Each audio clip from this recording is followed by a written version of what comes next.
Hello, everybody. This is the fourth video on the same subject. And that is the second-order linear differential equations and non-homogeneous one. This one is focused on my applications, actually. That is the question that we would like to solve. A forced vibrating system is replaced by this equation where RT is 5 cos t is driving force, yt is a displacement from the equilibrium position. Find the motion of the system corresponding to initial displacement. So we have an initial condition to solve. So we will find the general solution, then particular solution. Then we will find in the end the steady state oscillations.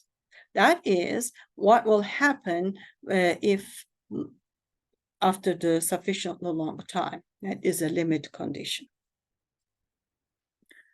Okay, let's start to solve. So since this is a non-homogeneous, we first, as we know, all the general solutions of this kind of equations, we solve the homogeneous part solution, which is YH, plus the non-homogeneous part of the solution will give us the full solution. The solution is YH plus YP.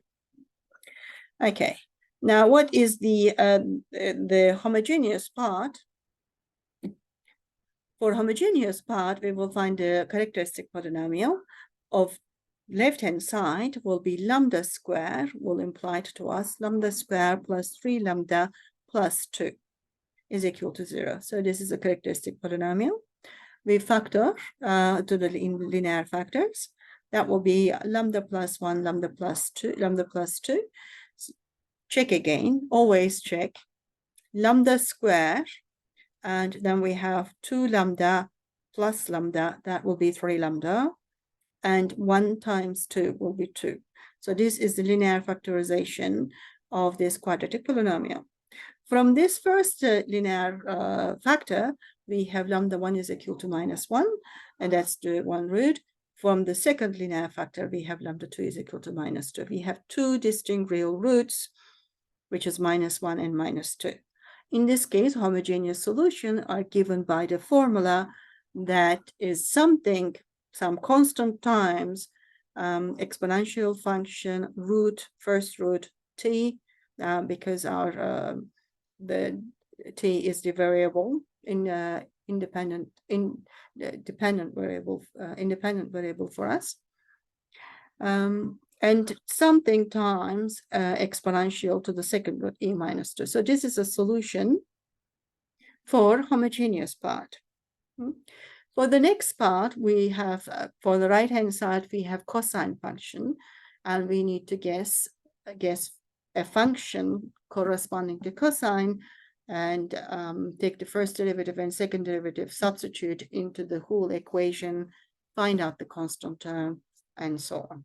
That's what we need to do. Okay, here we have, for non-homogeneous part, our guess function will be a times cosine t plus b times sine t, because right-hand side was 5 cos t. We've talked about how we can guess such functions in the second video. Please check if you are in doubt about it. So this is like our guess function. The guess function yp satisfies the whole equation. And this is this equation. We claim that it has to satisfy this equation.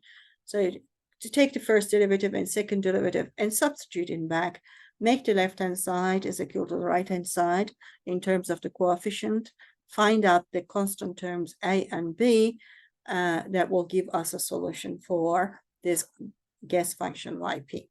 That is the particle non-homogeneous part solution. Okay, if we take the first derivative, will be since cosine, the derivative of the cosine is minus sine, this we will have minus a sine t plus b cosine t. And then the second derivative, sine t, derivative of sine t will be cosine t derivative of cosine t minus. Okay, we have second y 2 prime p, y prime p, yp. Now we can substitute back into the whole equation. This is our original equation. So y prime p, which is this guy's whole of them, minus a cos t minus b sine t. That is y 2 prime t. And then we have 3 times that, which is minus 3a sine t plus 3b cos t. Okay, this is y prime t. And 2 times yp, 2 times of this guy, 2a cos t, 2b sine t. And the right-hand side is 5 cos t plus, we will view that we have 0 coefficient in front of sine t. Our main idea is, remember, we keep the right-hand side as it is, and we compute the left-hand side, tidy up, organize it, and makes it looks like the right-hand side, and to make the coefficients are equal, and our aim is to calculate the constants occurring in the guess function. Okay, so we will keep the right-hand side as it is, and we will organize the left-hand side and make the coefficients match with the left-hand side and right-hand side. So the cos t terms are here, minus a here, plus a here, and 3b here. So that will be just a plus 3b, a plus 3b, which will be 5. For the coefficients of sine t, so you have minus b plus 2b, that's just b, that's that, and minus 3a, that's all, minus 3a plus b, it has to be 0, because that's the right-hand side. From the second row, we have b is equal to 3a. We can substitute into the first equation. We will have a 3 times 3ab, a is equal to 5. That's 10a is equal to 5. So a is equal to 1/2. And b is the 3 times a. So 3 times this number, 3/2. What we found as a general solution, yh plus yp. So this is the yp. Yp is 1/2 cos t plus 3/2 sine t. That's what we figured out. And altogether, the general solution, we have yh plus yp. Right. So this is our general solution, and a and b are in a real number. Now, initial conditions are given to us. These are the initial conditions are given to us in the question, right? The questions are here. This is the initial condition. y0 is equal to 1/2. When t is equal to 0, y will give us 1/2. If we take the first derivative and put the t is equal to 0, that is equal to 1. So these are the initial conditions. We will use these initial conditions to find out these coefficient a and b. That's the next step. Means is a particular solution. Initial value is y0 1/2, y prime 0 is equal to 1. So if we put t is equal to 0 in this equation, we have a plus b, and cosine t, cosine 0 is 1, sine t, sine 0, sine t is equal to 0. Right, that's that part, that's left-hand side, and the right-hand side is 1/2. 1/2 will cancel out 1/2. From this equation, we will find a is equal to minus b. Now we need to take this is the yt for us. We need to use y prime 0 is equal to 1 initial condition. That means we need to take the derivative of this and put the t is equal to 0 and make it equal to 1. If the first derivative of this function will be minus a e to the t minus 2b e to the minus 2t. That's that guy. From here, cosine function is sine minus derivative of cosine is minus sine. So this is minus 1/2 sine t. And a sine t will be cosine t. That is 3/2 cosine t. When t is equal to 0, we have minus a minus 2b, and sine t is 0, cos t is 1, 3 over 2, which needs to be equal to 1. So right-hand side is 1.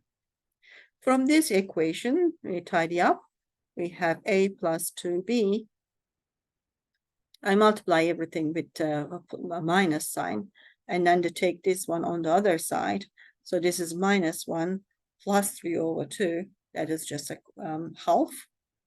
So a plus 2b is half. But we know that a is equal to minus b. These two equations will give us b is equal to 1 over 2, and a is equal to minus 1 over 2. So altogether, the particular solution we obtain, that is a e to the minus t, b e to the minus 2t. So a is minus 1 over 2, e to the minus 1 over 2, exponential minus 2t. And this is exactly the same as before. We just figured out a and b substituting. This is our particular solution with given initial conditions, with initial values are given by that way. For each initial conditions, if initial conditions are different, then the findings in A and B will be different, and your particular solution will be different. This is why it's called particular. It is specific to the initial conditions. For each initial conditions, you have a particular solution. Okay, the last part of this question, it says, what is the steady state oscillation? In this case, we take the limit. So as t is equal, t goes to the infinity, e to the minus t goes to the 0, e to the minus 2t goes to the 0.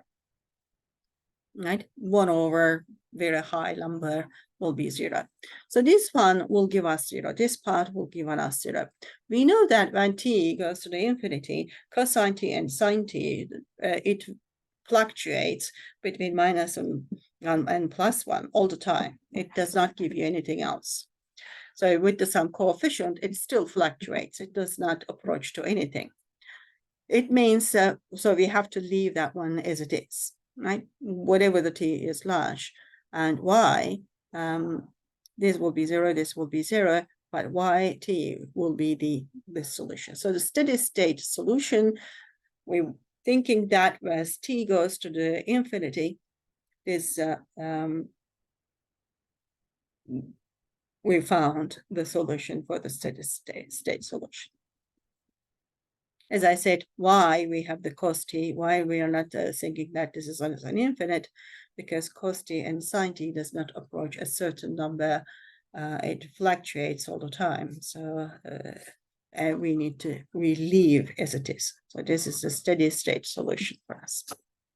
That's all for this question. And in that moment, that's all for this section, so for the solutions of the second order linear differential equations. Thank you very much.